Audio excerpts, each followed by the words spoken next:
देखिए यहाँ सबसे बड़ी लूट है। यहाँ आप कोई भी जाइए, प्रखंड जाइए, चाहे आप थाना जाइए, जिला जाइए, जहाँ बिना पैसा का एक काम नहीं होता है जनता का। सबसे बड़ी प्रॉब्लम तो ये है, सबसे बड़ी प्रॉब्लम बिना पैसा का एगो जाति निवास नहीं बना सकते हैं आप।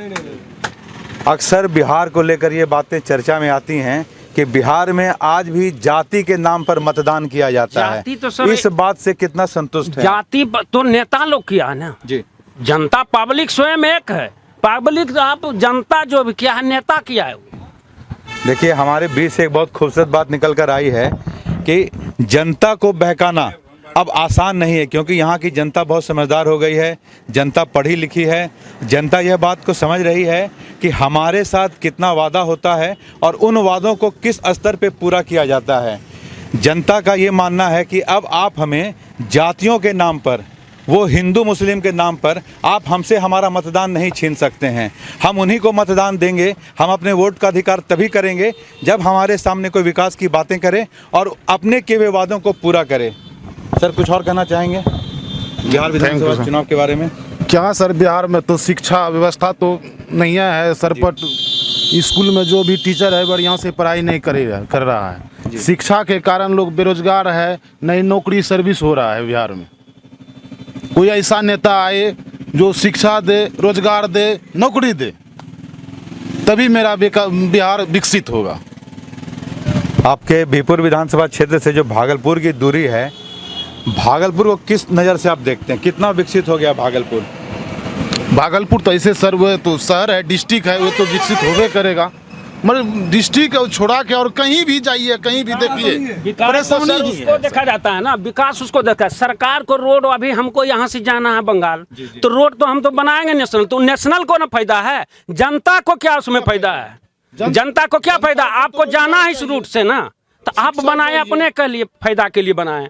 बिहार में बदलाव चाहता है, सरकार अच्छी चाहिए, जनता को रोजगार चाहिए, काम जैसा होना चाहिए वैसा नहीं है। भ्रष्टाचार जो है, सरकार तो अभी कहाँ 71 करोड़ सृजन घोटाला कहाँ गया है?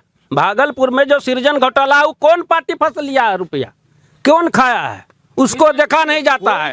मैं उस पार्टी को नहीं बोलता हूँ। अभी 77 करोड़ रुपया घोटाला हुआ है, आप जान रहे हैं, आप स्वयं जानते हैं, उसका कोई आवाज उठाता है? देखिए बिहार के लोगों में एक रोष है, गुस्सा भी है कि सरकार वादे तो करती है लेकिन वादों को पूरा नहीं करती है। और यहाँ बेशक अखबारों में देखने को ना मिले, लेकिन ज़मीनी स्तर पे जो हमारी वर्तमान सरकार है बिहार में, घोटालों का और षड्यंत्रों का यहाँ भी जाल बिछा हुआ है। सर कुछ कहना चाहेंगे? क्या बोलिए? बिहार विधानसभा चुनाव में किसी तरह का बदलाव, सरकार को बदलना चाहते होंगे, एनडीए सरकार से कोई नाराजगी होगी, राजद सरकार का जो गठबंधन, महागठबंधन सरकार है कांग्रेस के साथ मिलकर, उसको अगली मतलब सरकार के रूप में देखना चाहते हैं?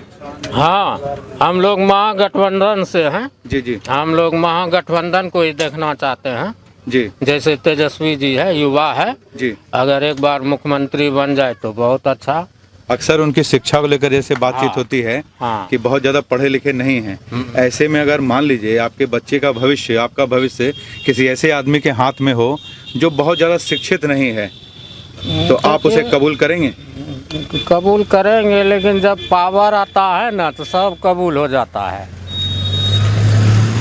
इन्हें क्या पावर को लेकर इनकी जिम्मेदारी बन रही है कि ये कहते हैं कि बेशक शिक्षा थोड़ी पीछे रह जाए, लेकिन अगर पावर है तो पावर से बिहार की दशा और दिशा दोनों में सुधार हो सकता है। बिहार में कैसे न 12,000 हर साल IPS निकलता है बिहार से, किस स्टेट में निकलता है इतना, ये बताइए आप जी। यहाँ का पढ़ा लिखा नहीं तो 12,000 IPS कैसे निकलता है बिहार से? देखिए एक बहुत गंभीर विषय है कि बिहार से अधिकतर लोग IAS IPS बनते हैं और बड़ी बड़ी नौकरियों में जाकर काम करते हैं, लेकिन फिर भी बिहार को बाकी राज्यों की तुलना में जो दिखाया जाता है, बताया जाता है, एक अशिक्षित प्रदेश के रूप में दिखाया जाता है, जबकि इसके ठीक उल्टी कोई दूसरी तस्वीर है। तमाम तरह की बातों के बीच सबसे बड़ी बात जो निकल कर आई है कि इस प्रदेश के लोगों का कहना है कि शिक्षा हमारे लिए बहुत पहली प्राथमिकता है। अगर हम शिक्षित होंगे तो जाहिर सी बात है कि हमारा बिहार शिक्षित भी होगा और विकसित भी होगा। कैमरा पर्सन राहुल के साथ मैं Sumit Kumar, country and politics NAI की तरफ से।